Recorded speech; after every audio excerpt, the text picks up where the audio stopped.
WNBA was never ready for this level of spotlight and attention. Social media channels to have taken a darker turn, a more menacing turn, where race has been introduced into the conversation, where sexuality is sometimes introduced into the conversation. How do you turn where race has been introduced into the conversation? Did you know that Commissioner Cathy Engelbert was occupied with downplaying Caitlyn Clark's effect and causing one PR catastrophe after another, while she broke every WNBA viewing record in history? So I look forward to watching her ongoing development in the league. I think ultimately this is very healthy for women's basketball in the WNBA. It's generating tremendous additional. In the meantime, NBA Commissioner Adam Silver publicly praised Clark for her services to women's basketball, essentially surpassing Engelbert in her role. Perhaps it's time to pose some difficult questions when the NBA Commissioner expresses greater admiration for the biggest star in your league than you do.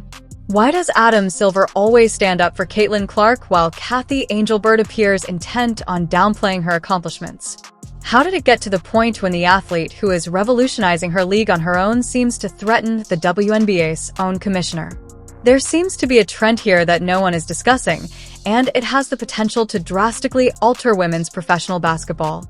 One thing that's great about the league right now, we do sit at this intersection of culture and sport and fashion and music. Like, the WNBA players are really looked at now as kind of cultural icons. True. And when you have that, you have a lot of attention on you. Let's begin with the most crucial instance that revealed everything. When asked about the racism, misogyny, and harassment that WNBA players were experiencing on social media during the notorious CNBC interview, Engelbert's response was stunning. It was a little that Bird Magic moment, if you recall, from 1979 when those two rookies came in from a big college rivalry, one white, one black.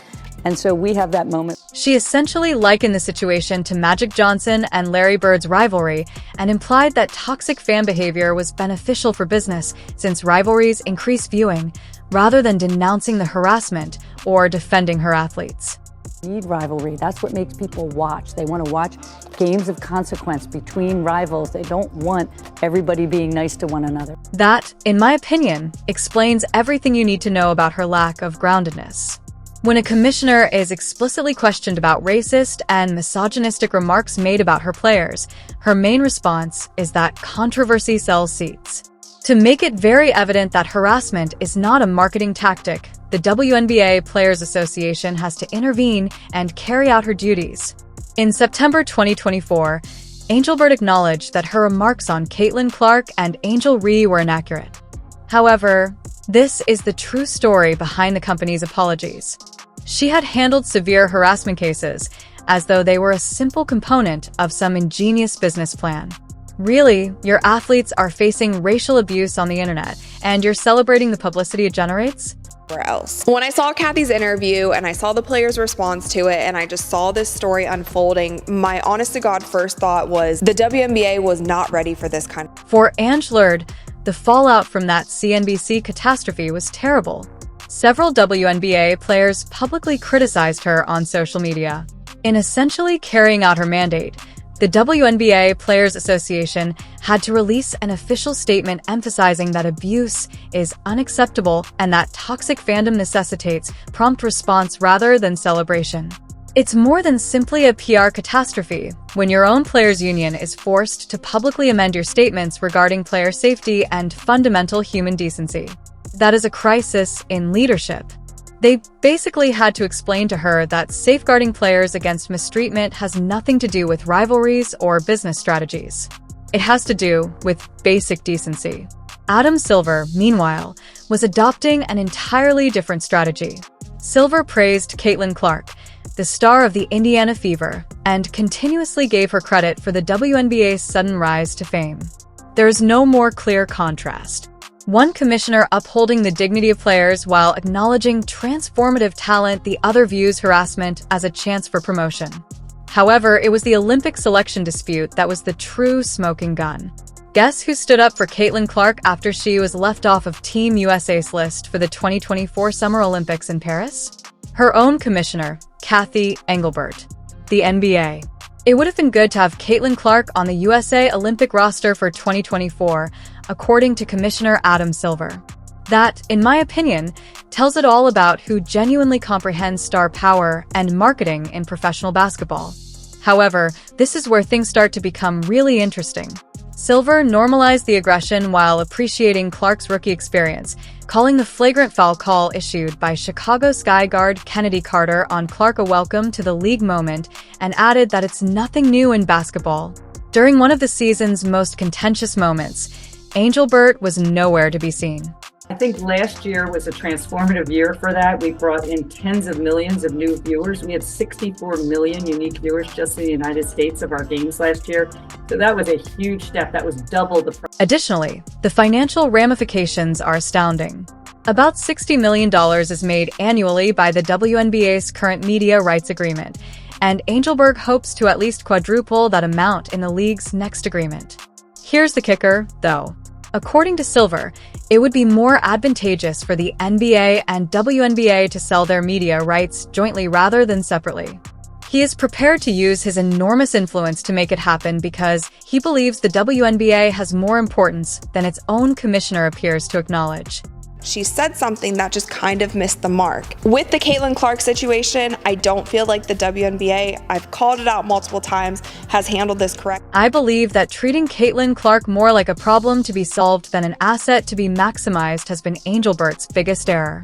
The WNBA has received under fire for not marketing the 23-year-old Fever guard as much as her fans feel they should, and Engelbert has come under fire for not always giving Clark the recognition she deserves. This is a lousy business plan in addition to being bad optics. Year. So we're well on our way to bringing that NCAA fan in, and actually even broader than that when you think about the unique viewers we had. Let's take a moment to discuss numbers, since this is where Engelbert's strategy totally breaks down. The Fever vs. Sun game in the first round of the playoffs attracted a record 2.5 million viewers on ESPN, reaching a peak of 3.4 million, making it the most watched WNBA game on TV. You're not doing your job when your rookie is generating NBA caliber ratings while you're still juggling promotion. Also signed a historic media deal since I was here last. That's right. Long-term media deal, which was important for the stability of the league. And as people have been calling it a growth stock, we have a lot of upside. Additionally, the leadership philosophies couldn't be more dissimilar. Engelbert was the first female leader of a Big Four professional services firm in the United States, having come from Deloitte. That background in corporate consulting is evident in every awkward press conference and tone-deaf comment. Instead of viewing basketball as entertainment that requires stars, plots, and excitement, she views it as a quarterly earnings report. Silver, however, is aware that the main goal of professional sports is to tell captivating stories about extraordinary talent. Since he understands that this is what motivates everything else, he has no problem letting superstars be superstars. Sponsorships for products, viewership, and eventually player salaries. Well, let me clarify first, because it's proxy season, right? No CEO do you just put the base pay in there. You put their bonus, you put their stock options, you put everything. When it comes to pay, this is when Engelbert's shortcomings are most apparent. Social media has been dominated by the controversy around Clark's pay, with Engelbert claiming that the criticism is untrue. 2024's New York Times. But here's the thing, perhaps the story is true when your top star earns less than some bench guys in foreign leagues. Perhaps there's a problem with your pay arrangement. Somebody like the commissioner, like, you have to be ready when you sit down for any of these interviews. You can't say the wrong. The WNBA has been under fire for player compensation, and plans for a new collective bargaining agreement have been underway. Engelbert has had 5 years to deal with this basic problem. However, athletes continue to depart for possibilities abroad that offer 10 times higher salaries. It isn't a narrative issue. That is an issue with leadership. I'll leave the specific question about the foul to my colleague, Commissioner. The WNBA community has also been harsh in its criticism of Engelbert, with WNBA legend Candace Parker saying that the league does not prioritize its players. When your own legends publicly criticize you, it's a vote of no confidence rather than merely criticism. However, this is what I believe is actually taking place behind the scenes. Most people are unaware of how closely the NBA and WNBA are related, and Adam Silver has a big say in how the WNBA is run. Engelbert is under greater pressure than ever as the WNBA's championship season comes to an end. The NBA leadership, who see the potential being wasted, is also putting pressure on the team, not just the media or fans. And as a fan, obviously, it's nothing new in basketball that there's sort of welcome to the league moments, especially for heralded rookies. But of course, I believe Silver understands that the WNBA is at a pivotal juncture. You have a once-in-a-decade chance to make women's professional basketball a must-watch form of entertainment with Caitlyn Clark's generational talent, record viewership, and unprecedented mainstream attention. However, rather than taking advantage of this momentum, Engelbert appears intent on conducting business as usual. The social media evidence is also compelling.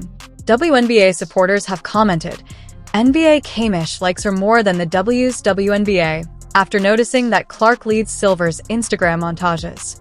It's not only awkward when fans notice that the NBA commissioner gives your great player more attention than you do, it could endanger your career. This is what I believe will occur. All of this culminates in the WNBA's media rights negotiations, which will take place following the 2025 season. In order to optimize value for both leagues, Silver wishes to combine the rights to the NBA and WNBA.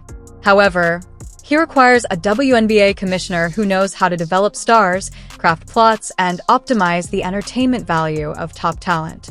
It's a balance, but certainly from a marketing dollars, but corporate partners are stepping up to endorse these players. Although Engelbert's strategy of attempting to distribute promotion among all players may seem diplomatic, it is really strategically tone-deaf. A league is built on transcendent superstars who attract new followers to the sport, not on striving to make everyone equally recognized. Being the NBA's face didn't harm other players. Rather, it elevated the league as a whole.